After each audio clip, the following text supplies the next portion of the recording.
He was hunting people. That's how prosecutors described that horrifying scene inside the Boulder King Soopers when a gunman opened fire on innocent people. Day 2 of the trial has now come to a close in Boulder, and the judge has dismissed the jury for the weekend. Denver 7's Colette Bordelon has been following this case from the very beginning. Colette, just again, unimaginable what they went through that day.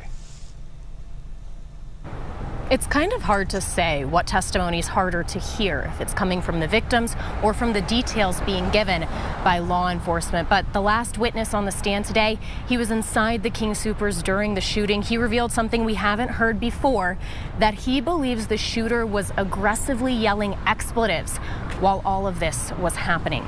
Alongside that testimony, though, many law enforcement officials testifying today, all of that kind of tied together into evidence being presented by the prosecution as to how the defendant got those guns and what was happening in the days and months leading up to this shooting. So while an ATF agent was on the stand, he testified how they traced the firearms back to where they were bought. 2 were found at the scene, and the day after the shooting, more were found at the defendant's home. One from Eagle's Nest Armory in Arvada, near where the shooter's family's business is located. The others came from Westminster Arms. Background checks by the FBI and CBI all approved the sales of the guns to the defendant. Prosecutors say the shooter used a website called Grab a Gun to make 8 purchases between January and March of 2021. That includes ammo and the guns, which had to be transferred through a licensed dealer. Now, alongside all of that testimony from law enforcement, a handful of witnesses who were inside that store during the shooting made today particularly tough for victims inside the courtroom to sit through.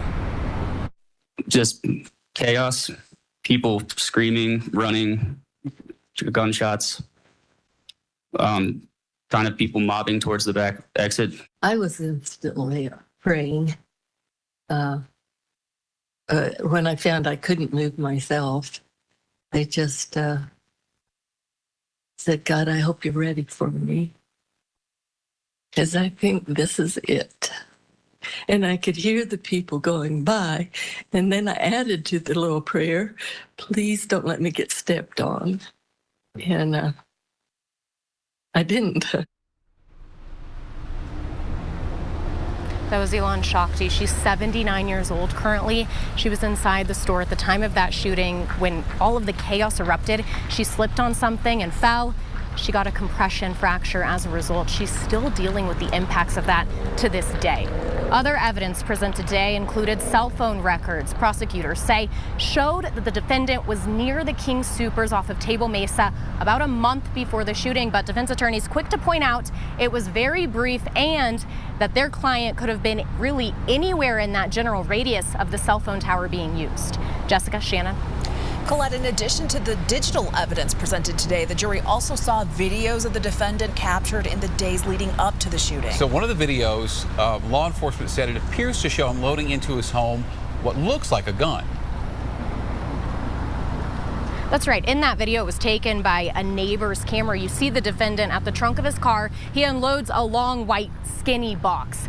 Those testifying say they're sure that that box had a gun inside of it. Then we also saw some surveillance video showing the car driving to King Soopers on the day of the shooting. Prosecutors trying to show the jury that the defendant was driving normally, giving a little bit of insight into his mental state that day. Remember, that's the central question of this trial. Was he sane or not at the time of the shooting? But defense attorneys, they were quick to cut prosecutors off anytime that line of questioning came up.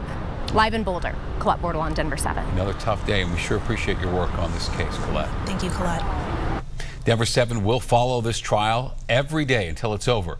You can follow us on our newscasts and, of course, online on denver7.com.